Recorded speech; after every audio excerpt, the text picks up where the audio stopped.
I extend a hearty welcome to you all to our eChurchNaphtaliTribe.com. In this video, we are continuing the discussion of the laws of sowing and reaping. We are discussing 12 laws in this study, but the first 6 laws were explained in the first part of the study in another video. That video is available in our official video channel youtube.com/the Naphtali Tribe. This is the second part of the study explaining laws number 7 to 12. Before we continue our study to the 7th law, let us watch a recap of what we have been discussing in the first part of this study. There are certain universal, unchanging laws that govern this universe. They are universal and hence do not change from place to place and time to time. They existed right from the beginning of the universe and will exist till the last day of this world. In truth, this universe exists on them, and without them, nothing can exist.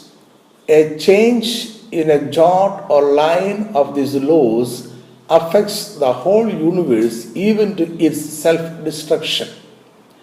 No one, no wise man or fool can deny their existence and influence over the universe. Whether we like them or not, they are to stay, work, and influence everything. That is the importance of these laws. Laws of sowing and reaping. Sowing has a purpose to reap. There is a time for sowing and reaping. We reap in a different season than we sow. We are in partnership with God. No reaping without sowing. We reap the same kind as we sow. Now, let us move to the 7th law of sowing and reaping. Law number 7. Once we sow, reaping is inevitable. Once we sow the seeds, reaping is inevitable. Every seed has an innate energy to sprout and grow. Once a seed is buried in the ground, the process of growing starts. It sprouts into a sapling, a small plant, a tree, and then it bears fruits for the harvest. The sower cannot evade the harvest. This is the inevitability of reaping.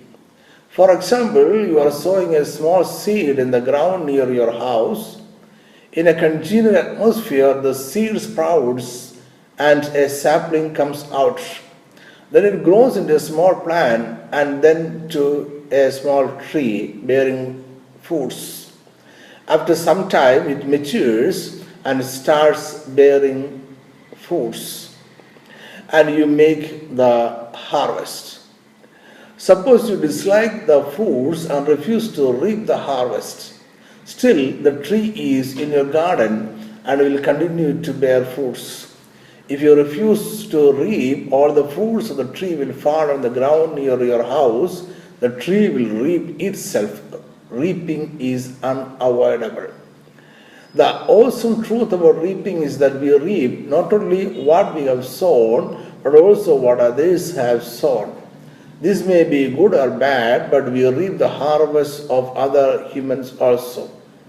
Thus we reap what our predecessors have sown, as well as whatever our contemporaries are sowing. Our life is not an island that emerged suddenly from the ocean. It has a predecessor and a successor. All life comes from antecedent life. Everything we enjoy today is also the result of the labor and sowing of others.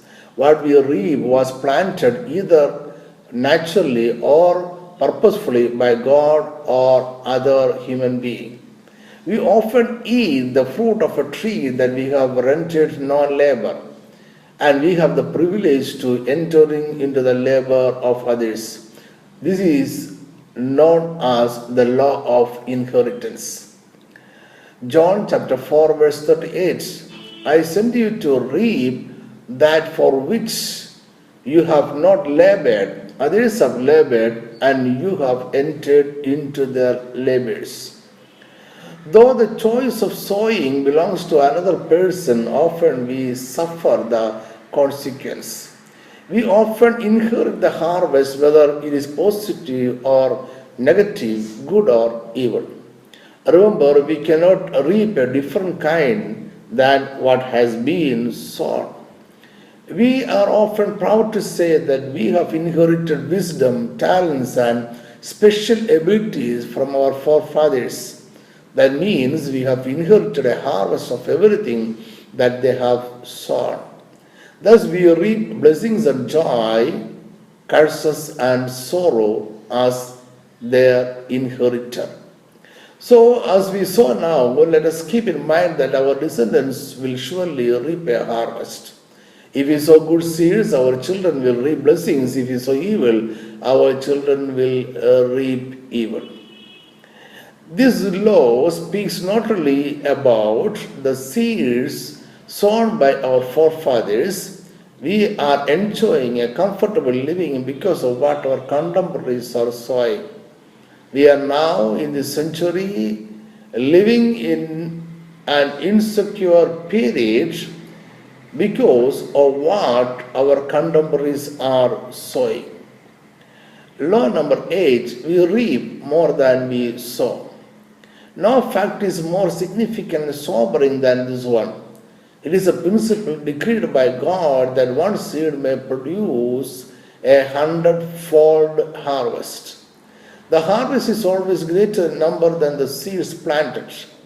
This truth motivates every farmer to sow the seeds or plant a tree.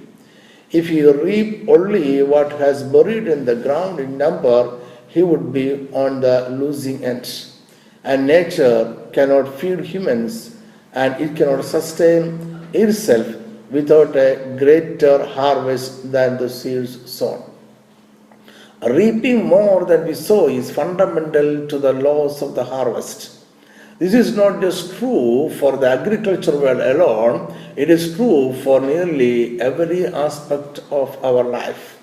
It is true for the physical and the spiritual, for believers and unbelievers alike. When we sow good seeds, we bountifully receive blessings from the hand of God, who is debted to no man. And according to the same law, when we sow evil, we will generally reap more than we sowed. Multiplying the reaping is not man's part. Man can only sow seeds, God multiplies it. Man has no control over it. So man cannot choose what or how much to multiply. All our good deeds as well as our evil deeds return to us in multiplied number. The uncertainty is that God multiplies the seed according to His will. This is the joy of a farmer who sows good seeds and the fear of one who sows evil seeds. Law number 9, we reap in proportion to what we sow. The last law we discussed is that we reap more than we sow in number. This law is that we reap in proportion to what we sow. Both laws are related, but they are different. When we say we reap what we sow, it means also that we reap in proportion to how much we have sown. Give more and get more is the law.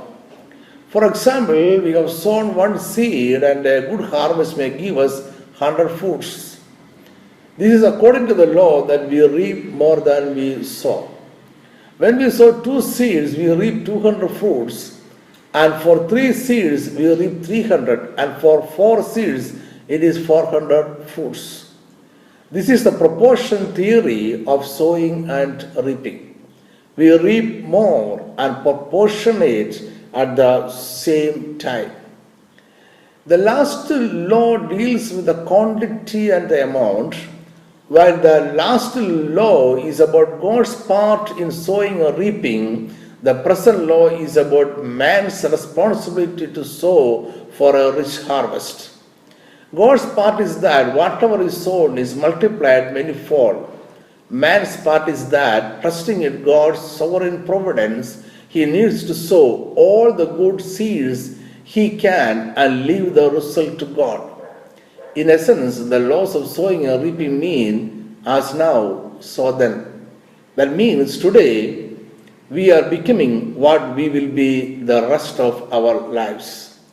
2 Corinthians chapter 9 verse 6. But this I say, who sows sparingly will also reap sparingly, and he who sows bountifully will also reap bountifully. So give more that we may get more. Law number 10, we reap the full harvest if we persevere. In a popular parable, Jesus narrated the story of a farmer who sowed good seeds in his field. After sowing, he went to rest and sleep. But at night, his enemy came and sowed weeds among the good seeds. As they sprout out, both the good and weeds came up. His servants came to him and reported the matter. They wanted to pluck out all weeds suddenly. But the farmer warned them that it may harm the good plants also. So he decided to wait till the harvest time. At the harvest, he will reap all weeds first and burn them, and then gather and store all good harvest in his granary. The farmer is waiting patiently because he wanted a rich harvest. A good harvest demands perseverance. A wise farmer is a man of patience. Galatians chapter 6 verse 9. And let us not grow weary while doing good, for in due season we shall reap if we do not lose heart. A good harvest is the reward of a good fight. There will come many forces that work against a good harvest. A garden requires continuous labor and care in order to reap an abundant harvest. This is true in the spiritual world as well as in the physical world. Whether we are sowing the seed of God's word in the heart of man or simply sowing seed in one's garden in the backyard, we face opposition. Weeds, discouragement, and delay are weapons used by the enemy Satan against us. Satan sows weeds among our good seeds. Satan discourages us through problems we may face in our life. He makes us impatient to wait till the harvest time. Perseverance and perspiration are the secret of success.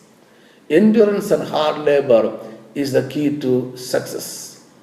Law number 11, we cannot do anything about the past. Our last year's harvest might have been worthy of praise or burning. Sometimes the last year's harvest contained portions of both praise and burning. But they cannot guarantee a good harvest this year, neither they cause a bad harvest this year. Last year is a tradition that does not walk along us today. We should not carry it along with us. It is only a memory that shines or dulls but never intervenes in our life today. Today is a new day of choices and decisions that can produce a good or bad harvest. So do not take the success of yesterday as guaranteed for future. Yesterday has produced its harvest. It is reaped and stored. We cannot reap from it today or in the future. How do we handle it when the last year's harvest was not so good? We made wrong choices and failed miserably. In circumstances like this, the general tendency is to let our failure keep us from positive sowing today. But an important lesson for success is that we cannot do anything about the last year's harvest, but we can do something about this year's harvest. Last year's poor harvest or hostile return might have been due to some of our bad choices. We are responsible for it. Sometimes the bad harvest is caused by circumstances outside our control. At certain other occasions, our limitations in resources might have caused the bad harvest. Whatever be the cause of the bad harvest in the last year, we cannot do anything about it now. We cannot change the outcome of a soil. Every sown seed will grow and ripe. We have to face it and face it bravely. Since we cannot do anything about last year's harvest, we must learn to live with the consequence of our failures. But we can do a lot with this year's sowing and reaping. The present is another opportunity of choices. Let us choose right and good and enjoy a good harvest.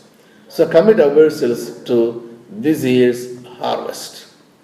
Then again, we must not decide our future upon the last year's harvest. The past is a lengthening shadow as far as we suffer the consequences.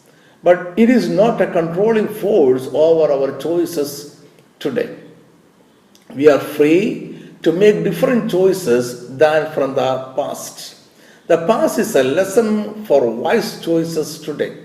And the choices we make today define the future, not what we did yesterday.